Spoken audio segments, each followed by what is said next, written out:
Yo, yo, yo, this is Dorky Diggity Dave, and today we review It Comes at Night.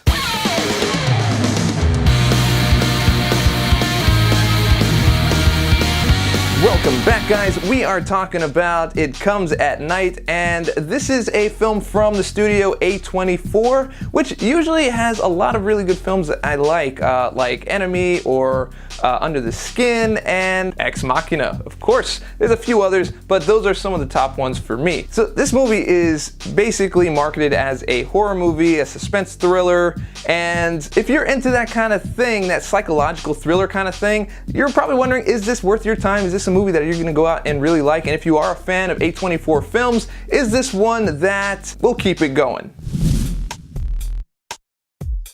Okay, well, first things first, the movie really sets a very awesome tone. It's chilling, it's lonely, it's paranoia, because basically there's this unknown thing that's out in the world, and I'm not even trying to be spoiler free, it's just that you just don't know. Basically, it's kind of like a post-apocalyptic type of thing, so you don't know if it's like a sickness or if it's like zombies or whatever it is, it's all unknown. And so it kind of brings this idea that the family's staying in their house alone, and whatever threat is coming, whether it's a threat by disease or a threat by zombie or a threat by other people, who knows?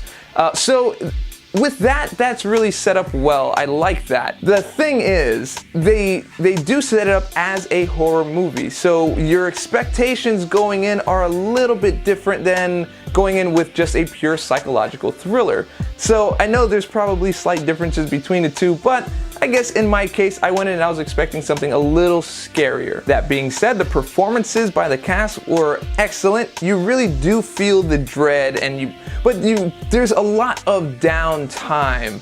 There's a lot of really slow steeping that happens throughout the film. So you're going from one scene that almost gets you to jump to, okay, and then it just drags on for a little bit and sets up the next thing, right? And I'm talking slowly like that because that's what it feels like. And so the steeping actually is kind of a good thing, but it's also kind of a bad thing. So let's just go ahead and scoot over to that section. Okay, so the slow steeping thing, right? So you feel like it should be a little more of a tense film, but it's not tense all the way until you kind of get towards the end and where everything kind of culminates. Now, that is really the problem that I have with the movie, because they really did slow steep everything, and I know that was in the good section, but now it's over here in the bad section, because the slow steep, you're expecting something like amazing, and it's not because you have to lower your expectations in a movie, it's what they've built in the movie, and when they give you your reveal, you're just kind of like, oh. Like literally, in the screening there were people that were like, what?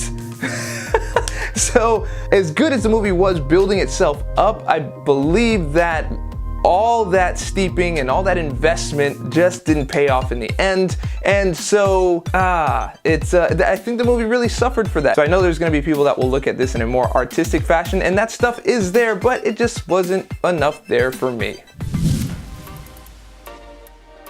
Verdict time, guys. I'm going with a 3 out of 5 on this one.